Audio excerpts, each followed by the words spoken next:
Meus amigos, o Colégio Militar Tiradentes, em Brasília, está sob crítica após desligar alunos neurodivergentes, alegando falta de cumprimento do regimento e reprovações. Pais denunciam falta de inclusão e suporte pedagógico, acusando a escola de excluir alunos com deficiência.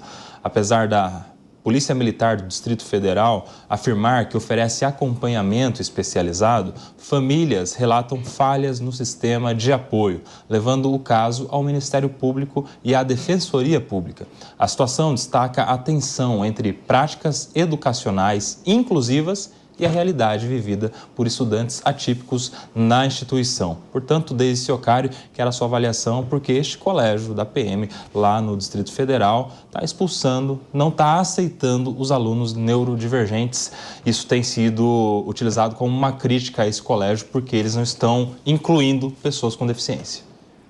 Olha, Kobayashi, eu volto àquela crítica que eu sempre faço da necessidade da gente olhar a educação, principalmente a educação básica no Brasil, e não simplesmente somente construir muros, né? A gente vai construindo muros e coloca profissionais que às vezes não têm a capacitação necessária para estar ali dentro, né?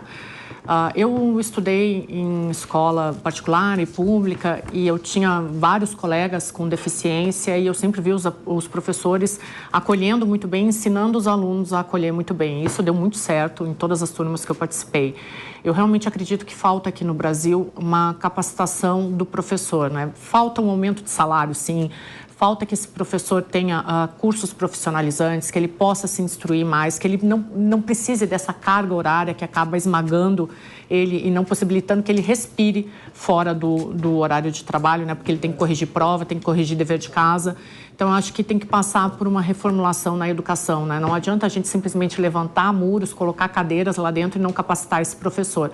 Acho lamentável que esse tipo de coisa esteja acontecendo.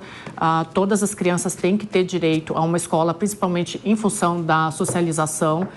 Espero que seja averiguado e eu espero que os órgãos competentes e principalmente o governo federal possam entender que é necessário, sim, que se olhe mais para o professor e que se faça uma capacitação muito melhor, porque do jeito que está hoje, ele está completamente sufocado, não consegue nem dar aula direito, quanto mais cuidar de uma pessoa que precisa de uma atenção especial, né? Ô, Leandro, você sabe que antigamente tinha as chamadas salas especiais nas escolas todas, né? Ou seja, qualquer tipo de aluno atípico era encaminhado para essa sala especial, que na ocasião chamavam-se essas pessoas de pessoas com necessidades especiais. Então você tinha meio que um filtro. Você tem necessidade especial, você vai para essa sala. Você não tem, você vai para essa outra. E ia dividindo ali as crianças nessas escolas. Isso aconteceu muito aí, 20, 30 anos atrás, há algum tempo. Depois, o conceito mudou, de que não era este o modelo adequado, porque em vez de incluir, você segregava. Você criava um campo totalmente isolado do restante para pessoas com deficiência.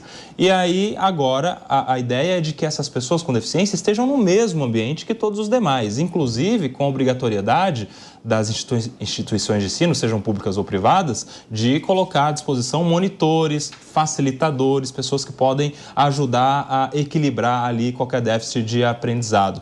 Como é que você vê, neste momento em que a gente teve uma evolução de inclusão, no ensino público, no ensino privado, inclusive, por força de lei, esse tipo de ação, em que alunos neurodivergentes simplesmente são expulsos porque é o colégio que fala que não tem condições de ensinar essas pessoas, então logo aqui não tem vez, vá procurar outro lugar. Isso é uma prática discriminatória, Leandro Ferreira?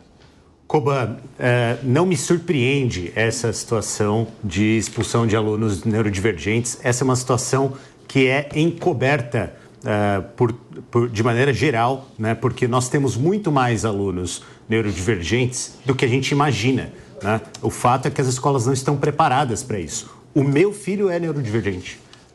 E aí a gente teve que, inclusive, de trocar de escola no meio desse semestre, porque a escola que ele estava, que era particular, não tinha a preparação necessária para poder lidar com as dificuldades dele, né? E teve que ir para uma nova escola. Tem toda uma política que eu acho que precisa avançar, por exemplo, de garantir, e no caso da rede pública, de pagar por acompanhantes terapêuticos que possam estar lá e atendendo especificamente esses estudantes. Eu acho que tem muita gente debatendo isso hoje, né, mas ainda é uma situação encoberta. Ainda se trata ou como o famoso grupo especial, né, ou ainda trata como aluno preguiçoso, ou aluno com problema, né, ou aluno que a família não disciplina corretamente, né, o que é uma verdadeira miragem, porque no final das contas, essas necessidades, elas estão aí e sempre estiveram, né? A questão é que o campo da educação hoje e o próprio campo da criação infantil, né, hoje permite enxergar essas pessoas com as necessidades que elas têm, que não necessariamente configuram deficiências, mas configuram necessidades específicas para o processo de aprendizagem que são indispensáveis para que aquela criança tenha uma convivência saudável. Eu, no meu caso, felizmente, estou sendo bem atendido por um serviço que é privado, né? Mas eu gostaria de poder ter a tranquilidade de que outras pessoas em vários níveis, seja dentro da escola, seja fora dela, tenham a atenção necessária de saúde para os seus filhos, porque é realmente uma situação dramática. Você sabe que a primeira vez que eu participei da Jovem Pan, a primeira vez que eu estive por aqui foi como advogado, concedendo uma entrevista em uma matéria de uma escola que não estava aceitando matrículas de pessoas do espectro do autismo. A escola não aceita. É uma criança do espectro do autismo, então aqui a gente não faz matrícula. E eu falei justamente sobre as responsabilidades, Belucci. Isso é responsabilidade civil, porque você está discriminando, você gera indenização, inclusive. Isso é responsabilidade criminal, depois da Lei Brasileira de Inclusão, LBI, 2016, se eu não me engano. Isso se tornou crime, inclusive, um crime de discriminação.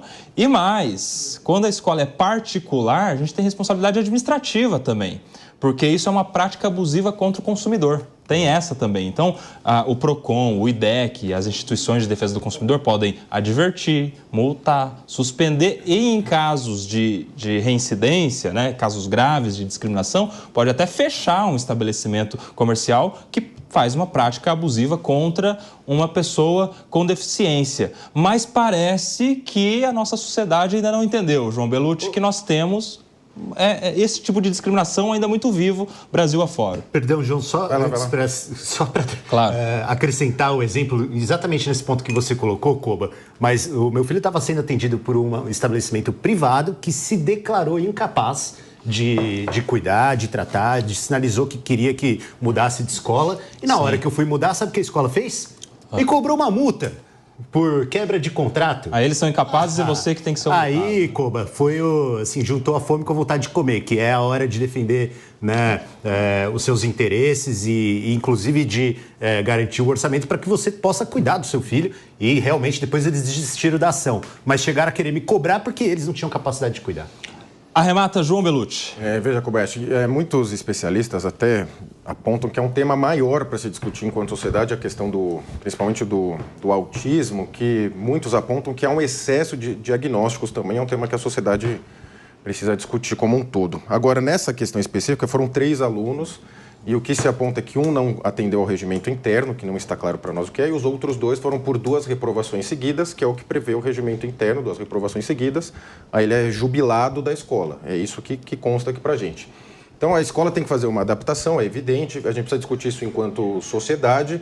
Agora, como que você vai responsabilizar também? Você pega os alunos, dá um currículo menor, um currículo diferente, precisa entender como que vai ser, até porque cada indivíduo tem o seu autismo ou neurodivergência é diferente de um para o outro. Você não consegue chegar num padrão para todos. Então, é um tema amplo de ultra complexidade, mas assim, eu vejo que muitos especialistas apontando essa questão de um excesso de diagnósticos também, que a gente precisa discutir enquanto sociedade. Agora, também discutir que os nossos alunos estão retendo menos conteúdos, né? Nessa geração de rede social, de dopamina fácil, vem caindo, né, os níveis de ensino da população como um todo, não só na neurodivergência. Esse é o tema, Kobayashi.